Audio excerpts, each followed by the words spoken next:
আসসালামু আলাইকুম। আজকে চলে আসছি আমার করা একটি হ্যান্ড প্রিন্টের শাড়ি নিয়ে।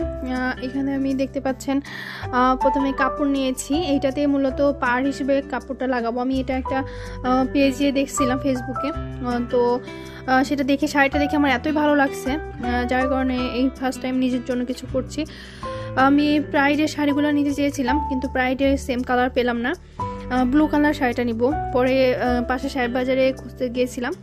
সাহেব বাজারে কালারটা ম্যাচিং হলেও কেমন একটা মানে খুবই পাতলা ছিল কাপড়টা, যার কারণে আমি একটু ঘুরে যাচ্ছিলাম যে আরও একটা দোকানে, খোলা দোকানেই প্রাইডের শাড়িগুলো পাওয়া যায়, কিন্তু আনফর্চুনেটলি ওইখানেও শাড়ির কালারটা খুব একটা ম্যাচিং হয়নি।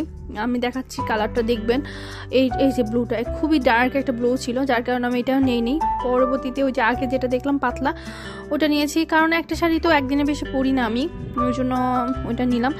নিয়েই আমি সরাসরি লেজের দোকানে গেছি, কারণ আমি যে শাড়িটা কবে করব ওইটাতে লেজ ছিল দুই সাইডে। পরে তো লেজ কেনার শেষে আমি গিয়েছিলাম রং কিনতে আর কি।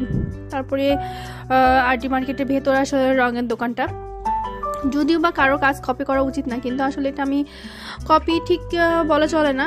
আমার ভালো লাগছে, তাই আমি নিজে যেহেতু পারি এই জন্য করছি। আর প্রথমে ভেবেছিলাম ওইটা নিব, কিন্তু ওই শাড়িটা অনেক বেশি প্রাইস হওয়ার কারণে আমি নিজেই করতে শুরু করে দিয়েছি।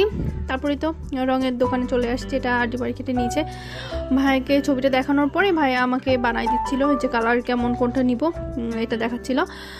তারপরে আমি এখানে 130 টাকার মতো রঙে হয়ে গেছে। আর শাড়িটা ছিল 400 টাকা। আর লেজের কাপড়টা ওইখানে ছিল আমার 3 গজ কাপড়। সব মিলে আমার দেখা যাচ্ছে 1200 টাকা খরচ হয়েছিল। আর যে আমি পেজে দেখেছিলাম ওইটা মোটামুটি প্রায় 3000 টাকা দাম ছিল, 3000 প্লাস ছিল। তারপরে তো আমার বাসায় চলে আসার পরে এখানে আমি কাপড়টা পাড়টা কতটুকু নিব সেটা চিন্তা করছিলাম। আমি এখানে পাড়টা 6 ইঞ্চি করে দাগ নিচ্ছিলাম, কারণ 6 ইঞ্চি কম নিলে জিনিসটা দেখতে ভালো লাগবে না, যেহেতু পাড় হিসেবে দিব। তারপরে আমি 6 ইঞ্চি করে দিয়ে এখানে দেখার চেষ্টা করছিলাম যে পাড় লাগালে কেমন হবে। তারপরে এই যে এখানে আমি উপরে দিব চিকন পাড়টা, যে লেজটা নিয়েছি, আর এখানে মোটাটা দুইটা লেজের উপরে থাকবে। তো আমি এভাবে নিয়ে দেখছিলাম আসলে কেমন হয়। তারপরে আমি পুরো কাপড়টা 6 ইঞ্চি করে করে অর্ধেক অর্ধেক করে কাপড়টা কেটে নেবো আর কি। এভাবে দিয়ে আসলে আমি একটু খুঁতখুঁতা মানুষ, ওই জন্য দেখতেছিলাম যে কেমন কি হবে। তারপর পুরো কাপড়টাতে আমি 6 ইঞ্চি করে করে দাগ দিয়ে নিয়ে কাপড়টা কেটে নেব, কারণ এখানে প্রায় আমার পুরো শাড়িটাই উপর নিচ দুইটাতেই আমি লেস দিব। এই যে এখানে এভাবে করে করে আমি স্কেল দিয়ে সমান করে দাগটা দিয়ে টেনে টেনে নিচ্ছিলাম। দিয়ে আমি কেচি দিয়ে সমান করে সুন্দর করে 6 ইঞ্চি করে পুরো কাপড়টাকে কেটে নিচ্ছি। আপনারা চাইলে 4 ভাগ করে একবারে কেটে নিতে পারবেন, এটা আপনাদের ইচ্ছা। আমি এভাবে করে কেটে নিলাম কাপড়টা। প্রথমে পুরো কাপড়টাই কাটবেন, আমি একবারই কেটে নিয়েছি, কারণ লেস যদি পরবর্তীতে প্রয়োজন তো হয়, ওই জন্য আমি পুরোটা কাপড়টাই আমি করে রেখেছি। তারপরে সরাসরি আমি এখানে চলে গেছি শাড়ির উপরে লেসটা প্লাস কাপড়টা একসাথে অ্যাডজাস্ট করার জন্য। একসাথে অ্যাডজাস্ট করলে আমার একই সেলাই দুইটা হয়ে যাবে, এই জন্য আমি আর বেশি হ্যাসেল করি নাই। এই যে এই পর্যায়ে দেখছেন আমি প্রথমে মোটা যে চওড়া লেসটা নিয়েছি সেটা আমি লাগাচ্ছিলাম, তারপরে সামনে যেটা ওইটা লাগাবো আর কি। একটু ভিডিও করা আর কাজ করা একা একা এটা আসলে খুব টাফ, আর যেহেতু মেশিন একটু সেলাই করলে নড়াচড়া করছে, আর আমি খুবই আস্তে আস্তে এই জন্য কাজটা দেখানোর চেষ্টা করেছি যে এভাবে করছিলাম।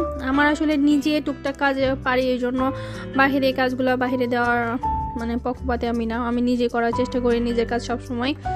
এই যে এইভাবে আমি দুই পাশেই লেসটা, এই পাশে মোটাটা আর তার অপোজিট পাশে আমি এইটা করব, লাগিয়ে নিব লেসটা।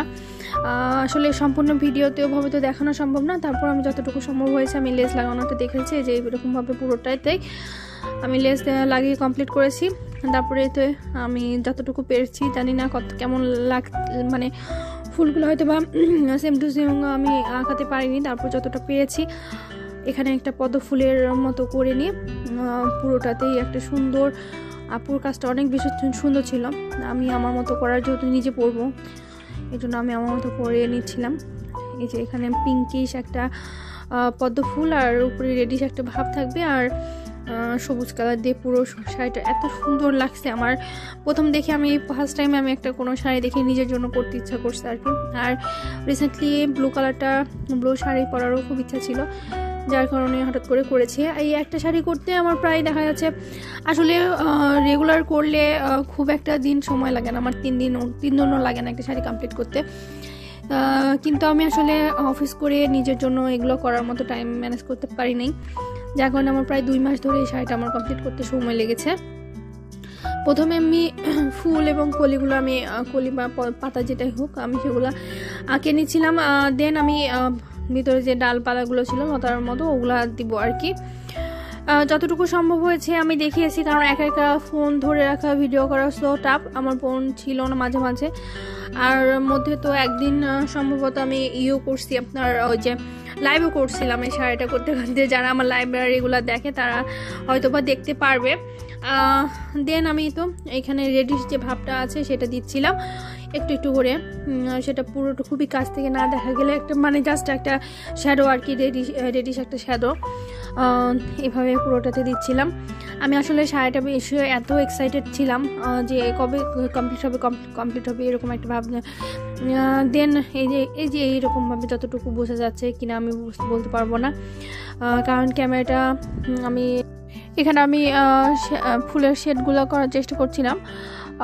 অনেকদিন পরে কাজ করছি, জানি না কেমন হচ্ছে বা মাঝে মাঝে আসলে খুব অসহ্য হয়ে যাচ্ছিলাম। শাড়িটা এত বড় শাড়ি, ওই যে বললাম মানুষের জন্য করছি অনেক, আমার একটা পেজও ছিল, কিন্তু নিজের জন্য কখনো যে কিছু করব এটা আসলে করা হয়ে ওঠে নাই।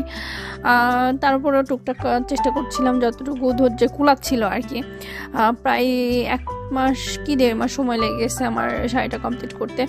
আর এই যেখানে ক্যামেরাটা বারবার করে ঘুরে যাচ্ছিল, আমি একা একা তো বোন ছিল না সম্ভবত সেদিনকে, অফিস থেকে একটু তাড়াতাড়ি আসা হয়ে গেছিলো। তারপরে তো এভাবে শেডগুলো দেওয়ার চেষ্টা করছিলাম।